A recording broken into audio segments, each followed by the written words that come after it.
en la capilla y repique. Hola hermanos, el día de hoy, 8 de enero del 2021, es viernes después de la Epifanía.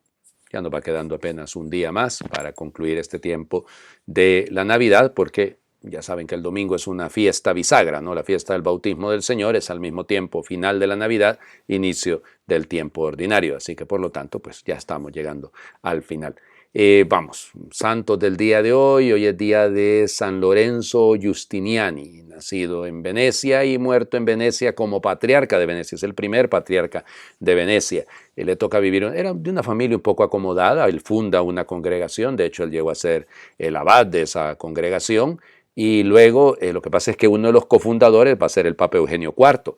Y entonces, cuando llega Papa, lo nombra él obispo en Castello, y luego lo nombrará y creará el Patriarcado de Venecia, porque insisto, no era propiamente un patriarcado. Eso es en 1451 y él estará hasta 1456. Miren, él muere un 8 de enero de 1456 y va a ser canonizado en 1690, pero el detalle es que no se le celebra normalmente el 8 de enero, sino que se le celebra el día de su ordenación episcopal. Y eso es muy bonito también, sin duda, porque subraya el papel de él como obispo, porque fue un obispo extraordinario, cercano a los pobres, vamos, un pastor, realmente un pastor, que eso es lo que vamos a escuchar precisamente en el Evangelio el día de hoy. A un buen pastor que se acerca, que no tiene miedo de tocar las llagas, el dolor, la herida de nuestro sufrimiento. Pero antes de eso, seguimos con la primera carta del apóstol San Juan, capítulo 5, versículos del 5 al 13. Queridos hijos, ¿quién es el que vence al mundo? Solo el que cree que Jesús es el Hijo de Dios. Jesucristo se manifestó por medio de agua y de la sangre. Él vino no solo con agua, sino con agua y con sangre. Y el Espíritu es el que da testimonio, porque el Espíritu es la verdad. Así pues, los testigos son tres: el Espíritu, el agua y la sangre. Y los tres están de acuerdo. Si aceptamos el testimonio de los hombres, el testimonio de Dios vale mucho más. Y ese testimonio es el que Dios ha dado de su Hijo. El que cree en el Hijo de Dios tiene en sí ese testimonio. El que no le cree a Dios hace de él un mentiroso, porque no cree en el testimonio que Dios ha dado de su Hijo. Y el testimonio es este, que Dios nos ha dado la vida eterna, y esa vida está en su Hijo. Quien tiene al Hijo tiene la vida, quien no tiene al Hijo no tiene la vida. A ustedes, los que creen en el nombre del Hijo de Dios, les he escrito estas cosas para que sepan que tienen la vida eterna. Palabra de Dios. Te alabamos, Señor. Bueno, llegando al final de la carta, de la primera carta, insistió tanto el autor en lo mismo, ya les decía yo ayer, círculos concéntricos, es el mismo tema: alcanzar la vida creyendo en el Señor. El testimonio de Él viene de Dios, no viene de testimonio de los hombres. Recuerden que en la comunidad juánica había algunos que eran o habían sido discípulos de Juan el Bautista, entonces por eso la necesidad de subrayar lo que el mismo Juan había visto cuando en el Jordán, que es lo que vamos a escuchar pasado mañana, el cielo se abre y desciende el Espíritu en forma de paloma sobre Jesús. Entonces por eso la imagen de el agua, el bautismo, el Espíritu que desciende, y la sangre, porque este bautizado morirá crucificado, derramando su sangre, y ese es el gran testimonio. Algunos han querido ver en esto la imagen, estos testigos de los sacramentos de iniciación cristiana: bautismo, Eucaristía y confirmación.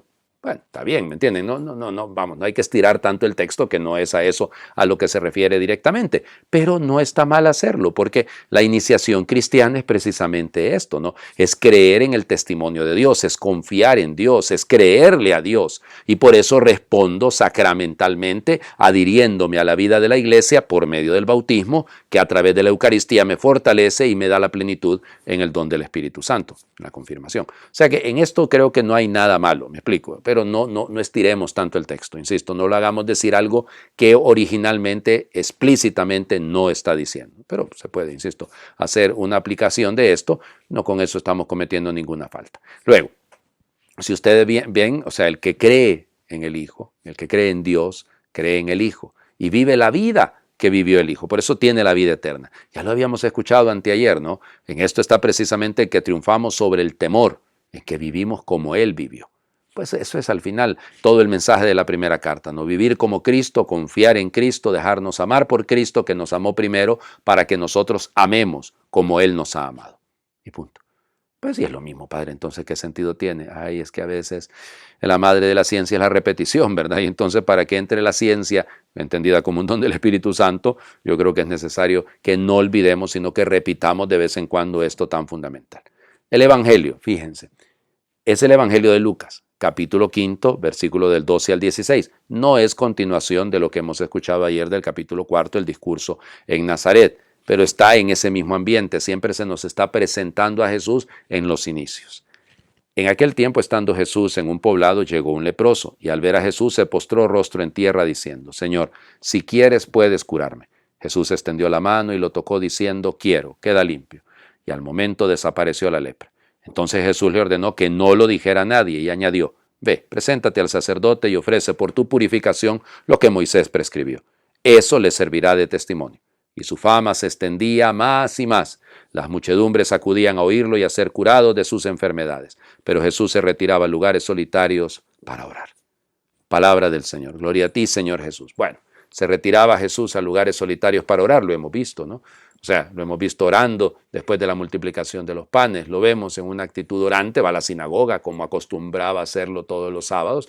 Él es un buen judío, ora y ora con la palabra de Dios en este caso. Pero aquí, esta versión de Lucas, distinta a la de Marcos, recuerden que en el Evangelio de Marcos la curación de un leproso es precisamente el primero de los grandes milagros, ¿no? Y entonces, ¿qué es lo que está detrás?